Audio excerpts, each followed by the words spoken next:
Merci de votre fidélité à Moto TV. Voici le sommaire de votre journal. Clôture du centenaire de la paroisse Saint-Joseph de Kimboulou ce mercredi 19 mars 2025. Deuxième paroisse en diocèse de Pi, l'arrivée de l'évangélisation. Une messe a été dite à cette occasion par Monseigneur l'évêque de Butembo Béni, Sikuli Paluku Melkisedek, qui appelle les fidèles de cette paroisse à demeurer dans la foi. Et le président congolais Félix Tshisekedi et rwandais Paul Kagame se sont rencontrés mardi 18 mars au Qatar. Une rencontre facilitée par le président du Qatar qui, selon Radio France Internationale, entretient de bonnes relations avec les deux dirigeants. Et c'est ce le feu immédiat a été convenu par les deux chefs d'État dans cette assise. Tout pour le sommaire. Voici l'intégralité de votre journal, mesdames et messieurs. Clôture du centenaire de la paroisse Saint-Joseph de Kimboulou ce mercredi 19 mars. Une messe a été dite par Monseigneur l'évêque du diocèse de Butembo Béni. Il a appelé les fidèles de la paroisse de Kimboulou à demeurer dans la foi. Suivez ce reportage de Nzanzu Ainda Samuel et Silent Nzanzu. C'est à 12 heures passées, sous une atmosphère nuageuse, que la célébration eucharistique pour la célébration du centenaire a commencé ici, à la paroisse Saint-Joseph de Kimboulou. Plusieurs chrétiens du diocèse de Butembo Béni, parmi eux des laïcs et des religieux, ont participé à cette Eucharistie. Monseigneur l'évêque du diocèse de Butembo Béni a présidé à cette Eucharistie accompagné par Monseigneur Javier Kataka, évêque émérite du diocèse de Wamba, et plusieurs prêtres. Dans cette Eucharistie jubilaire, le père évêque a appelé les chrétiens de Kimboulou à demeurer dans la foi. Cette paroisse est à la deuxième à accueillir l'évangile à diocèse de Butembo Béni. Mungu Kristu yeyesha tangu asubuhi, tangu jioni na magharibi mpaka sasa. Watu walijaribu jua mei na tulingoja mpaka sasa, lakini katika imani simule iliwapa wangachandeke mbula ya ngawa angalia vitu hangaliati mwali ya Mkristu kumbe siwabi unasikile ni unawachile kumuutilia wao. Le diacre Muhindo Kalumbi Jean-Louis de la congrégation du Sacré-Cœur de Jésus a été ordonné prêtre. Unamwaidia askofu wa jimbo na wakubwa wako wa shirika heshima na wasii na ahidi. Seigneur l'évêque l'appelle à servir l'Église et de prêcher les fidèles selon sa mission. Ungane pia na wakubwa wako wa shirika, ujikaze kuwaunganisha Wakristu wawe jamaa moja, upate kuwapeleka kwa Mungu Baba kwa njia ya Kristu aliye mchungaji mwema. Yeye hakuja apate kutumikiwa, bali awatumikie watu. Les participants à cette messe étaient dans la joie de célébrer les 100 ans d'existence de leur paroisse. Ils ont rendu une action de grâce au Seigneur et prié pour son développement. Des mots de circonstance ont été aussi prononcés à l'occasion, parmi lesquels celui de la congrégation des prêtres qui tiennent cette paroisse. La paroisse Saint-Joseph de Kimboulou est la deuxième à être érigée en diocèse de Butembo Béni après la paroisse Saint-Gustave de Païda. Et toujours en page religieuse, 15 diacres ont été ordonnés prêtres ce mercredi 19 mars 2025 à Goma. Monseigneur Willy Ngumbi Ngengele, évêque du diocèse de Goma, a présidé cette Eucharistie circonstancielle. C'était au sanctuaire d'adoration de la cathédrale de Goma. Il était entouré d'autres évêques et prêtres venus de différents coins de la RDC, du Rwanda, de la Tanzanie, du Brésil et de l'Italie. Et reportage de nos confrères de Radio Moto Butembo Béni. Suivez. Certains d'entre les heureux du jour étaient des diocèses de Kibungo, Kiangugu au Rwanda, de Chipunda Idjui dans l'archidiocèse de Bukavu, alors que la majorité était du diocèse de Goma. Sous des petites pluies et devant plusieurs chrétiens, ces cieux signaient officiellement leur entrée dans les sacerdoces en s'engageant solennellement au service spirituel et pastoral. Ces nouveaux prêtres ont des responsabilités importantes dans leurs ministères pastoraux, notamment rassembler les enfants de Dieu, mûrir en eux la foi qui mène au salut, enseigner le vivre ensemble entre les peuples, c'est-à-dire les vrais amours, appelé dans son homélie l'ordinaire du lieu.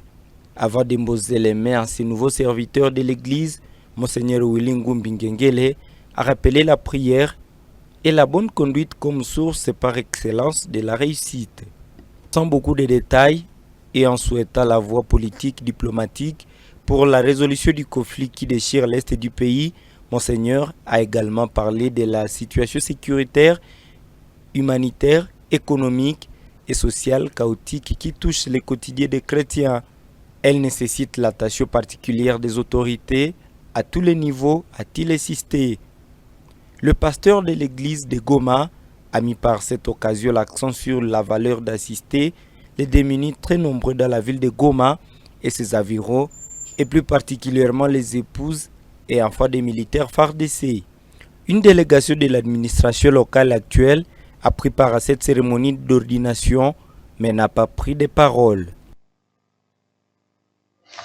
Et ce que nous vous avons dit en titre, les Émirats arabes ont accueilli secrètement le chef d'État congolais Félix Tshisekedi et le chef d'État rwandais Paul Kagame mardi 18 mars dans un tête-à-tête, une rencontre facilitée par le président du Qatar qui, selon Radio France Internationale, entretient de bonnes relations avec les deux dirigeants. Et cessez-le-feu immédiat a été convenu par les deux chefs d'État dans cette assise au niveau local. Le politologue Arsène Kaputu, dans son analyse faite à la Moto TV au lendemain de cette rencontre, il pense que le Qatar voudrait soigner son image envers la RDC. C'est l'avant de l'achat illégal des minéraux congolais pillés et vendus par le Rwanda. Nous vous proposons de le suivre.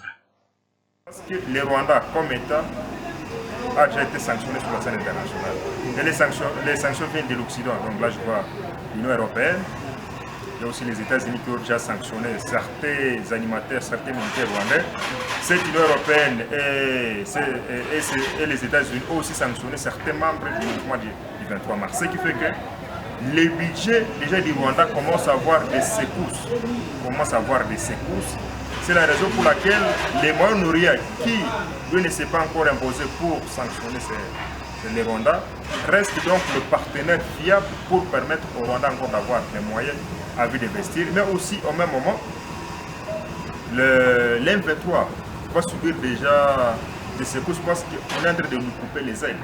L'M23 n'est pas du Rwanda. Et quand les Rwandais sont sanctionnés, ça veut dire que les moyens de financement du M23 et de l'AFC vont être minimes vis-à-vis des sanctions que les Rwandais ont subies. Mais aussi, cela va un peu plus loin parce que même certains animateurs du M23 ont été ciblés. Donc, de part et d'autre, l'M23 est vraiment en étau, est déjà pris en étau. Et pendant ce temps, il faut savoir que les rebelles de l'AFC M23 sont à la porte de Walikale Centre, dans l'est de la RDC. Des tirs ont été entendus ce mercredi après-midi dans la cité, provoquant une vive inquiétude parmi les habitants. Cette avancée intervient alors qu'un cessez-le-feu a été convenu la veille entre le président congolais et rwandais sous médiation du Qatar. Suivez.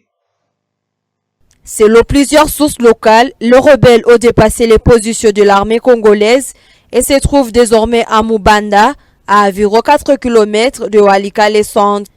La progression s'est faite dans la matinée, notamment à Agora, à 12 km de la cité. Des combats sont à court et des détonations d'armes lourdes retentissent. Deux mouvements des troupes de l'armée congolaise sont signalés à la direction de Kisangani, tandis que la population redoute une incursion dans les quartiers de Kisima. La veille, les forces loyalistes et les milices d'autodéfense Wazalendo avait repoussé les rebelles entre Kiboua et Mpofi. Cette offensive survient malgré la rencontre surprise mardi à Doha entre le président congolais Félix Tshisekedi et son homologue rwandais Paul Kagame sous l'égide de l'émir du Qatar. Et c'est le feu immédiat et inconditionnel avait été annoncé, laissant espérer une accalmie qui semble déjà comprise. Et ceci, il faut le savoir, le dialogue direct RDC et la rébellion du M23 a été reporté pour une date ultérieure. Ce dialogue était prévu pour mardi 18 mars à Luanda. Le ministère angolais des Affaires étrangères, cité par l'actualité.cd, dit que le dialogue n'a pas eu lieu à cause des circonstances de force majeure. Sans donner des précisions sur une nouvelle date, le gouvernement angolais, en sa qualité de médiateur, rapporte qu'il continue de faire des efforts pour que les négociations aient lieu au temps opportun. Et l'ancien président de la République démocratique du Congo, Joseph Kabila Kabange, a rejeté mardi devant les médias sud-africains les accusations les liant à la rébellion du M23. Il affirme que ces accusations sont effondées. Il exige par ailleurs des preuves pour l'incriminer. Voici les détails. Éloigné de la scène politique depuis son départ du pouvoir en janvier 2019, Joseph Kabila a rappelé qu'il était volontairement retiré, convaincu d'avoir consolidé la stabilité institutionnelle du pays. Face à la persistance de l'insécurité dans l'est du pays, l'ancien président nie toute responsabilité dans cette crise. Il appelle à l'implication de tous les Congolais pour scruter ces problèmes à profondeur. Je n'ai pas suivi de très près la situation ou le déploiement et bien sûr l'annonce du retrait de certaines forces en RDC. Notre point de vue a toujours été, et c'est ce que j'ai dit il y a quelques semaines, cela, en considérant la situation, la solution que nous avons adoptée il y a longtemps, en 2002-2003, parce qu'à l'époque, nous avions aussi une situation presque similaire, où vous avez une multitude de forces armées, divers groupes armés. Aujourd'hui, ce qui est nouveau, c'est que vous avez maintenant des mercenaires qui ont été engagés par les forces gouvernementales. Notre attitude à l'époque était de demander à chacun de partir, chaque force. C'était de partir, et c'est exactement ce qui s'est passé. Et c'est ce qui, je crois, a directement ou indirectement facilité le processus de paix qui a commencé immédiatement après. Mais est-ce la même solution que nous pouvons appliquer à la situation actuelle? Je crois que c'est en partie vrai, oui. On peut appliquer la même solution.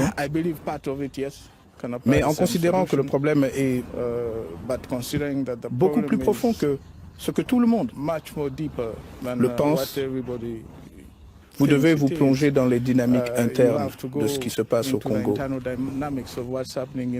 et laisser de côté ce jeu de blâme en pensant que tout ce qui se passe est le résultat de quelqu'un d'autre. Les problèmes est bien plus profond qu'on ne les passe. Il faut analyser la dynamique interne de la RDC et laisser de côté ce jeu de reproches qui consiste à penser que tout ce qui se passe est la faute d'autrui. À ce moment donné, il faut se demander si c'est nous le problème, si c'est notre problème et comment, en tant que Congolais, nous pouvons résoudre les problèmes, a-t-il conclu. Et la femme que Moto TV vous présente en ce mois, aujourd'hui à ce mois de mars, elle s'appelle Mwenge Kiakimwa. Mwenge Kiakimwa, une femme qui vend des pommes de terre frites en plein air depuis 2015 dans la cour scolaire de l'Institut Kambali près de l'entrée de la Sorbonne, et commerce qu'elle a commencé avec 5 000 francs seulement. et qui l'aide aujourd'hui à subvenir aux besoins de son ménage. Luciana Moussirwa, Clémence Nengwe Mirembe Chitawite ont réalisé ce portrait. Suivez. Mongeki Akimwa prépare et va de frites ici à l'entrée de la Sorbonne, dans la cour de l'Institut Kambali. Elle lui vend également des beignets, des arachides, des œufs bouillis et des omelettes. Tchoué est son nom à ces lieux. Un surnom que les étudiants de l'Université de l'Assomption au Congo lui ont collé pour des raisons qu'elle ne connaît pas. Un nom qui l'a fâché au début, mais qu'elle a finalement accepté. Venye balikuwa kanasomea hapa kumwanjo waliachanga hapa ile jina. Basi hapo tu walipenda kwa sababu ile jina. Kaka mimi nishakaona. Basi nishakatala kuishi. Nishalizoea tu vile. Depuis 10 ans, Mongeki Akimwa fait ses petits commerces. 50 ans d'âge, elle habite juste dans ces quartiers de l'école. Un facteur qui les met très proche de son lieu de travail et qui lui permet de contrôler son commerce et son ménage. Elle est mère de 6 enfants. Une charge familiale importante qui l'avait motivée d'initier ses petits commerces.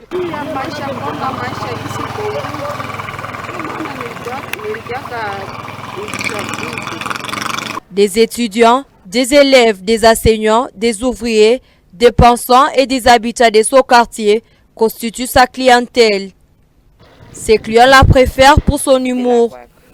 Votre média l'a visité en marge du mois de la femme. Elle est fière de son occupation, bien que gagne petit. Elle est en mesure de subvenir aux besoins de sa famille grâce à son courage et à la persévérance.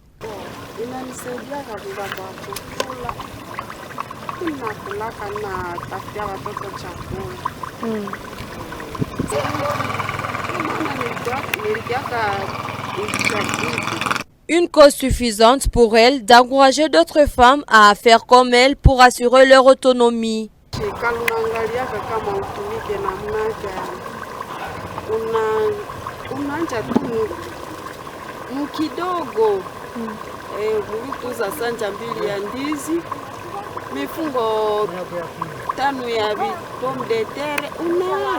Les étudiants reconnaissent qu'elle est d'une grande utilité à cet endroit car elle répond à un besoin d'alimentation en milieu scolaire, académique et professionnel pour nombreux. Oui, vraiment sa façon de travailler, je serais sincère, elle a une performance qui est élevée parce qu'elle a satisfait plus de 200 étudiants au sein de champs de récréation. Alors c'est une belle performance à encourager. Elle est tout d'abord souple et puis elle est quand même propre. Elle est quand même propre. Elle respecte au moins à 75% la propreté, mais aussi elle respecte les clients parce que nous sommes là, nous sommes souvent servis à temps voulu. Cette femme répond à un besoin réel que présente cette colline, l'absence d'un endroit de rafraîchissement pour tous les personnels ouvriers, enseignants, des étudiants et élèves qui passent leur journée entière sur cette colline.